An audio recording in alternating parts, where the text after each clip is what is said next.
চলতি মাসেই আসতে পারে ছাত্রদের নতুন দল, এ খবর সকলেরই জানা। নতুন খবর হচ্ছে জাতীয় নাগরিক কমিটি ও বৈষম্য বিরোধী ছাত্র আন্দোলনের নেতাদের নেতৃত্বে নতুন রাজনৈতিক দলের ঘোষণা আসতে পারে আগামী ২৪ ফেব্রুয়ারি। তবে দলটির নাম ও প্রতীক কী হবে তা এখনও চূড়ান্ত হয়নি। একটি সূত্রে জানা গেছে, নামের জন্য সম্ভাব্য ৮টি বিকল্প রয়েছে ছাত্র আন্দোলনের নেতাদের কাছে, আর সমর্থনের বিচারে এগিয়ে রয়েছে ৩টি প্রতীক। তবে আরেকটি সূত্র বলছে, বিএনপির মতো ইংরেজি নাম খুঁজছে তারা।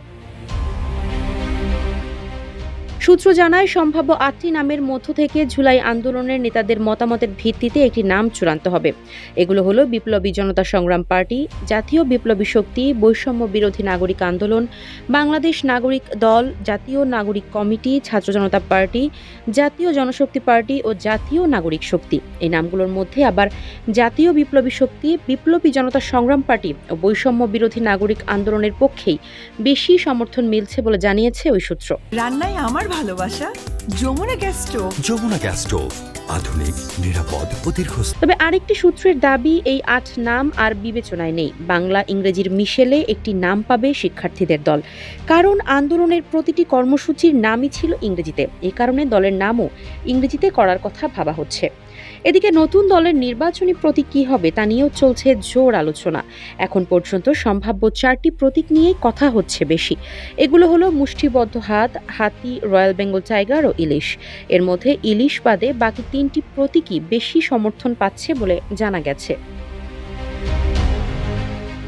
সূত্র জানিয়েছে, শিক্ষার্থীদের দলের মূল নেতৃত্বে থাকবে দেশের তরুণ সমাজ, যাদের বয়স 21 থেকে সর্বোচ্চ 45 বছর।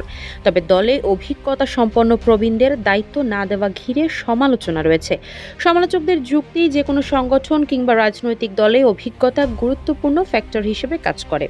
বিশিষ্ট রাষ্ট্রচিন্তক ও বুদ্ধিজীবী ফরহাদ মজহার, অর্থনীতিবিদ অধ্যাপক আনম মোহাম্মদ, একটি জাতীয় পত্রিকার সম্পাদক, জাতীয় প্রেস ক্লাবের সাবেক সভাপতি শওকত মাহমুদ, গণসংহতি আন্দোলনের প্রধান সমন্বয়ক জোনায়েদ সাকি সহ আরও অনেকে শিক্ষার্থীদের দল গঠনে সমর্থন দিচ্ছেন বলে জানা গেছে। তবে শিক্ষার্থীরা তা স্বীকার করছেন না। এর মধ্যে বেশ কয়েকজন সাবেক সেনা কর্মকর্তা নতুন দলে যোগ দিতে ছাত্র আন্দোলনের নেতাদের সঙ্গে যোগাযোগ করেছেন। এছাড়া তালিকায় রয়েছেন প্রবীণ সাংবাদিক ও বেশ কয়েকজন শীর্ষ ব্যবসায়ীও। এর বাইরে ছাত্র নেতারা ব্যক্তিগতভাবেও সাবেক সেনা কর্মকর্তা, ব্যবসায়ী, সাংবাদিক, এনজিও ব্যক্তিত্বদের টার্গেট করে দলে ফেরানোর চেষ্টা চালিয়ে যাচ্ছেন বলে জানা গেছে। আন্দোলনের নেতৃত্বদানকারী সমন্বয়ক, অবসরপ্রাপ্ত সামরিক ও বেসামরিক কর্মকর্তা, সুশীল সমাজের গ্রহণযোগ্য ব্যক্তি, এনজিও এবং বিভিন্ন সামাজিক আন্দোলনে জড়িত ব্যক্তিদের আগামী নির্বাচনে দলের প্রার্থী করবে ছাত্ররা। এছাড়া স্বচ্ছ ভাবমূর্তি সম্পন্ন বিভিন্ন রাজনৈতিক দলের নেতা ও পরিচিত মুখ, অনিবন্ধিত রাজনৈতিক দলের সভাপতি বা সেক্রেটারি, যারা নিজ নিজ এলাকায় প্রভাব বিবেচনায় ভোটের মাঠে জয়ী হতে পারেন, এবং অনিবন্ধিত রাজনৈতিক দলের বাইরে ধর্মীয় প্রভাবশালী ব্যক্তিবর্গকেও নির্বাচনে মনোনয়ন দেবে ছাত্রদের গঠিত দল। এ প্রসঙ্গে একটি প্রতিবেদন প্রকাশ করেছে জাতীয় দৈনিক কালবেলা। বৈষম্য বিরোধী ছাত্র আন্দোলনের নেতারা জানান, দেশের পরিবর্তিত পরিস্থিতিতে অন্তর্বর্তীকালীন সরকার দায়িত্ব নেওয়ার পর অতীতের অনিয়ম, দুর্নীতি, লুটপাট, আইনের অপপ্রয়োগ, বিচারহীনতা, নির্বাচন ব্যবস্থার ক্ষতি সাধন, সংবিধান সংশোধনের নামে কাটাছেঁড়া ইত্যাদির মতো গণবিরোধী কর্মকাণ্ড ভবিষ্যতে যেন ঘটতে না পারে সে বিষয়কে অগ্রাধিকার দিয়ে সরকার দেশের উল্লেখযোগ্য সেক্টরগুলোতে সংস্কারে হাত দিয়েছে।